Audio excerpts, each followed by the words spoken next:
Kita ketahui bahwa kemajuan teknologi membawa pengaruh besar dalam penyebaran informasi. Nah, Sobat Baper sekalian, supaya tidak salah persepsi, yuk kita diskusi dengan para ahli di Baper, bincang asik seputar kanker.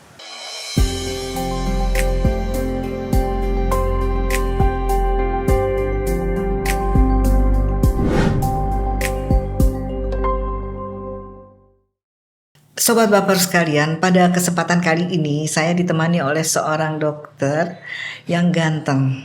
Adalah Dr. Erik Tenda, PhD, spesialis penyakit dalam konsultan paru. Dr. Erik ini adalah seorang dokter ahli penyakit dalam yang sangat expert dalam kanker paru. Mudah-mudahan ini akan menjadi sesuatu yang menarik dan menambah ilmu pengetahuan bagi kita semua. Dr. Erik, apa kabar? Alhamdulillah sehat, Prof. Sehat, alhamdulillah. Kanker paru itu apa sih? Seperti apa sih sebenarnya? Jadi pertama-tama Prof, terima kasih ya Prof sudah membuat platform sebagus ini untuk memberikan edukasi, karena menurut saya hal yang paling baik yang bisa kita lakukan sebagai tenaga kesehatan selain merawat pasien di rumah sakit adalah memberikan edukasi. Yes. Jadi kanker paru itu buat Sobat Baper ya Prof. Sobat Baper. Jadi kanker paru itu merupakan keganasan di paru dan saluran pernafasan yang sekarang memang peringkatnya lagi tinggi Prof. Jadi sekarang tuh ada di posisi nomor 3. Nah, keganasan paru ini memang harus kemudian dikenali secara lebih awal, karena gejalanya itu kurang lebih ya sama dengan gejala penyakit paru pada umumnya gitu ya Prof. Bronkitis ya? Ya, bisa seperti ada bronkitis gitu Prof. Bisa ada sesak nafas, bisa juga ada dahak gitu ya Prof. Ada juga yang sometimes ada keluhan yang mirip-mirip kayak penyakit infeksi lain. Jadi perlu betul-betul diwaspadai dan dikenali. Jadi begitu kemudian ada struktur atau jaringan yang tidak normal pertumbuhannya di paru, nah itu yang kemudian kalau tidak cepat diketahui, maka tentu itu yang kemudian akan bikin meningkatkan risiko pasien. Nah itu sebenarnya di Indonesia itu seberapa sering sih, ada nggak datanya? Iya Prof, sebenarnya kalau untuk data kita pasti ada gitu ya Prof. Tapi tentu secara lebih tepat tentu data tahunan itu akan lebih berbicara gitu ya Prof. Jadi satu mungkin di kesempatan ini juga harapannya kalau mungkin ada teman-teman sejawat yang juga lihat, mengumpulkan data itu menjadi penting gitu ya Prof. Jadi harapan ke depan yang sudah dimulai dari Prof Tati yang punya registry yang sangat baik gitu ya Prof. Mudah-mudahan. Tapi kan itu cuma di hospital, cuma di RSCM. Betul, ya Prof. kan. Nah harapannya kita bisa punya di Indonesia ya Prof ya, untuk punya cancer registry. Di Indonesia sendiri memang kanker paru merupakan penyebab kematian paling tinggi terutama pada pria gitu ya Prof ya. Jadi ya sekali lagi terutama untuk bapak-bapak gitu ya, bapak-bapak yang kemudian apalagi dari riwayat merokok gitu Prof. Nah maka sebaiknya kemudian untuk dilakukan screening. Iya, kan kita tahu ya Dokter Erik, seperti kanker pada umumnya, kita nggak pernah tahu penyebabnya kan. Betul sekali. Yang kita tahu adalah faktor resiko. Betul. Faktor yang akan mendekatkan seseorang untuk terkena penyakit tertentu. Ya, dalam hal ini adalah penyakit kanker. Nah, faktor resikonya apa aja? Pas tadi udah dibicarakan merokok, apalagi yang lain? Jadi faktor resiko itu segala sesuatu yang kemudian terkait dengan kebiasaan itu pasti paling utama gitu ya Prof. Kebiasaan merokok. Yang kedua tentu paparan polusi udara juga itu berperan penting di sini. Jadi banyak kemudian yang publikasi yang kemudian mengaitkan mengenai hal ini. Di samping itu juga tentu ada yang juga menuliskan mengenai genetik gitu ya Prof. Nah, tapi sekali lagi kemudian hal-hal yang bisa kita ketahui meningkatkan resiko seharusnya itu yang dimodifikasi gitu ya Prof. Jadi kalau misalnya tadinya merokok, tapi yang pasti adalah merokok ya, maka Sobat Baper sekalian merokok, dan merokok itu ternyata bukan hanya kanker paru saja ya, bahkan pada wanita kanker payudara juga dipengaruhi, kanker mulut rahim juga dipengaruhi. Jadi memang merokok itu adalah seperti faktor resiko untuk berbagai jenis kanker. Dan satu-satunya kalau mengenai kebiasaan seperti itu adalah dengan harus menurunkan jangan lagi merokok, sederhananya seperti itu ya kan.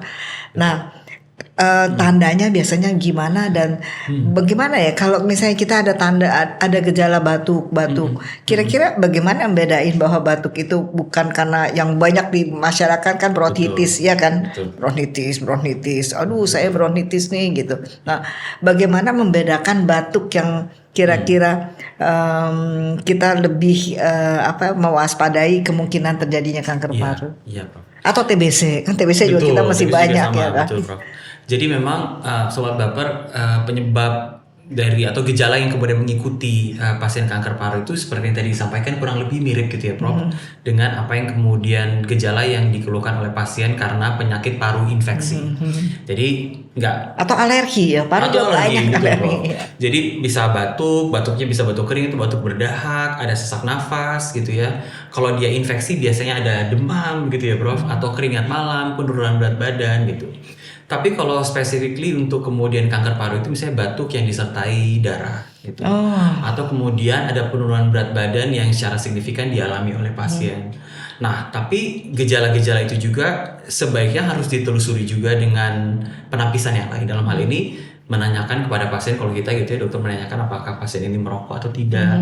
Ada risiko paparan inhalan yang lain gitu ya, Prof, yang kemudian bisa melengkapi kecurigaan pasien tersebut apakah ini gejalanya karena kanker paru atau penyakit infeksi. Jadi untuk menyingkirkan yang lain ya, justru betul ya, sekali, menghilangkan infeksi, menyingkirkan kemungkinan karena alergi. Betul. Tapi kalau nggak ada infeksi, nggak ada alergi, tentunya ada faktor resiko. Tentunya kita berpikir. Nah, kalau kita ada gejala seperti itu, biasanya pemeriksaannya apa?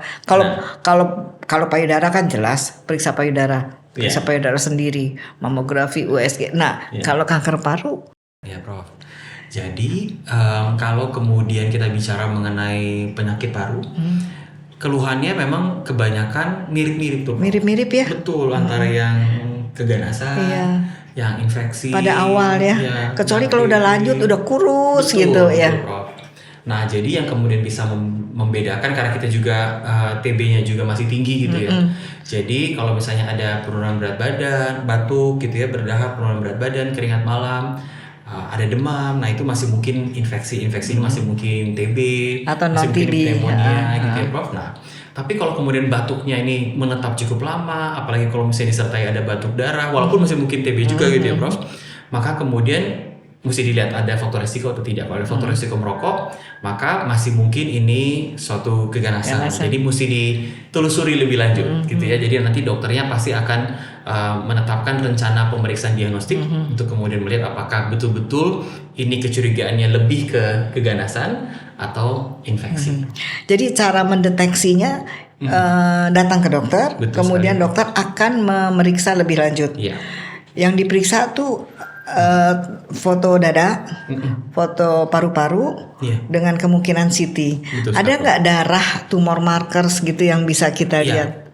Jadi saya selalu ingat, Prof, karena dulu saya diajarin Prof waktu masih mahasiswa. Jadi selalu mulai dari pemeriksaan fisik dulu ya, Prof.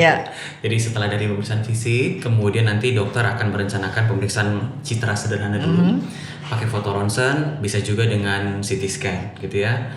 Nah, setelah itu kemudian boleh kita menggunakan beberapa parameter dari laboratorium seperti pemeriksaan Cifra 211 gitu ya, Prof. Itu ada ya? Itu ada, Prof. Untuk kemudian mendeteksi apakah memang ada kenaikan atau tidak. Nah, biasanya pada threshold atau rentang tertentu itu dapat kemudian meningkatkan kemungkinan gitu ya, kecurigaan kita terhadap pasien ini apakah ada keganasan paru atau tidak. Ya.